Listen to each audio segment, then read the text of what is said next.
Babu shakka jarumi Ali Nuhu ya ba wa ɗimbin mutane mamaki akan wannan abu da ya yi na rashin lafiya da jarumi Adam A. Zango yake yi.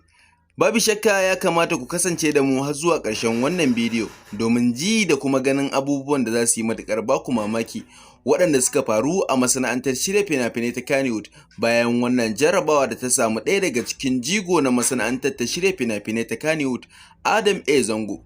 Assalamu alaikum jama'a, barkanmu da safiyar yau, barkanku da sake kasancewa da mu a wannan tashar ta mai albarka. A yau muna ɗauke da wasu labarai da kuma abubuwan da za su yi matuƙar baku mamaki waɗanda suka shafi jigajigai na masana'antar shirya fina-finai ta Kannywood, jarumi Ali Nuhu da kuma jarumi Adam A. Zango, wanda babu shakka idan kuka ji wannan batutuwa to tabbas za ku jinjina wa jaruman gabaki ɗayansu, sannan kuma abin da suka yi zai matuƙar faranta muku. Jarumi Ali Nuhu ya amsa sunansa na shugaba bisa ga wasu dalilai da kuma abin da ya faru da jarumi Adam A. Zango. Masu kallo, kamar yadda kuke gani idan har kuna bibiyar mu a wannan tashar ta mai albarka, za ku ji irin sanarwa da muka yi bisa ga abin da ya faru, ko mu ce tsautsayin da ya faru da ɗaya daga cikin jigo na masana'antar shirya fina-finai ta Kannywood, Adam A. Zango, na accident da ya samu, wato hatsari akan hanyarsa ta zuwa Kano daga Kaduna. Domin duk wanda ya san jarumi Adam A. Zango haifaffen garin Kaduna ne, kuma nan ne ainihin inda gidansa yake, amma yawanci ya fi rayuwarsa a jihar Kano, kasancewar a nan yake gudanar da kasuwancinsa ta harkar fina-finai na Kannywood.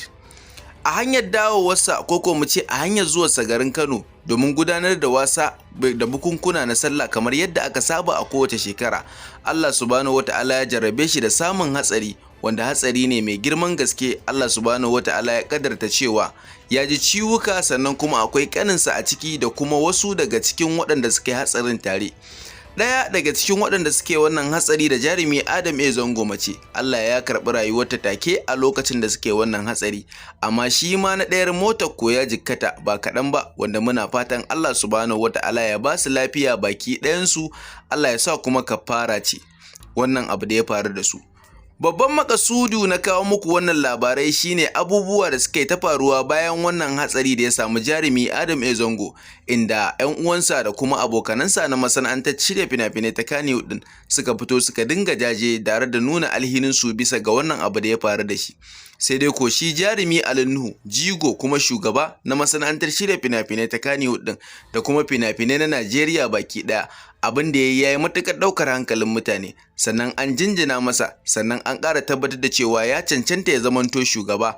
Adali ne shi bisa ga waɗannan abubuwa da ya yi da wanda suka faru da jarumi Adam A. Zango da ma sauran waɗanda suke harkar fina-finai ba iya na Kannywood ba a Najeriya. Jarumi Ali Nuhu na ɗaya daga cikin waɗanda suka jagoranci kai jarumi Adam A. Zango asibiti, duk da cewa a lokacin da hatsarin ya faru babu wanda ya sani sai daga baya.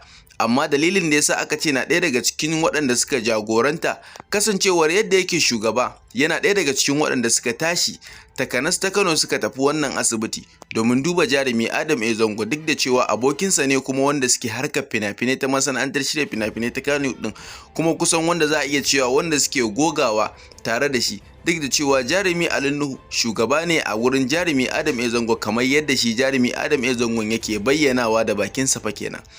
Jarumi Ali Nuhu ya ziyarci jarumi Adam A. Zango tare da yi masa gaisuwa, tare da kuma yi masa jajen wannan abu da ya faru da shi da addu'o'i waɗanda ba lalle a yanzu mu kawo muku duka addu'o'in da ya yi ba, amma ya ce Allah subhanahu wata'ala ya ba sa lafiya, ya sa kuma kafara ce. Sannan jarumi Ali Nuhu ba iya shi ya je wannan guri ba, ya je da wasu daga cikin jigo na masana'antar ta shirya fina-finai ta Kannywood domin yi wa jarumi Adam A. Zango jaje, domin tabbatar da nuna masa cewa na ɗaya daga cikin jigo kuma waɗanda ake ji da su a cikin wannan masana'anta ta shirya fina-finai ta Kannywood. Sannan an yi barkwanci irin yacce ba kwa tunani, kamar yadda kuke gani yanzu. Za mu kawo muku kaɗan daga cikin bidiyon da jarumi Adam A. Zango, ko mu ce Ali Nuhu, ya wallafa a yayin da suka ziyarci jarumi Adam A. Zango domin yi masa jaje na wannan abu da ya faru da shi. Allah subhanahu wata'ala ya ba sa lafiya, amin summa amin. Yanzu za mu saka muku kaɗan daga cikin bidiyon da muka samu wanda jarumi Ali Nuhu ya ziyarci jarumi Adam A. Zango. Wannan abu ya yi matuƙar farantawa masoyansu na faɗin duniya baki ɗaya. Amma kafin mu kawo muku wannan bidiyo, za mu so ku daure ku danna mana subscribe, kana ku taɓa alamar ƙararrawar sanarwa domin samun ingantaccen ayyukanmu da zarar mun ɗaura. Mun gode da ziyarar ku.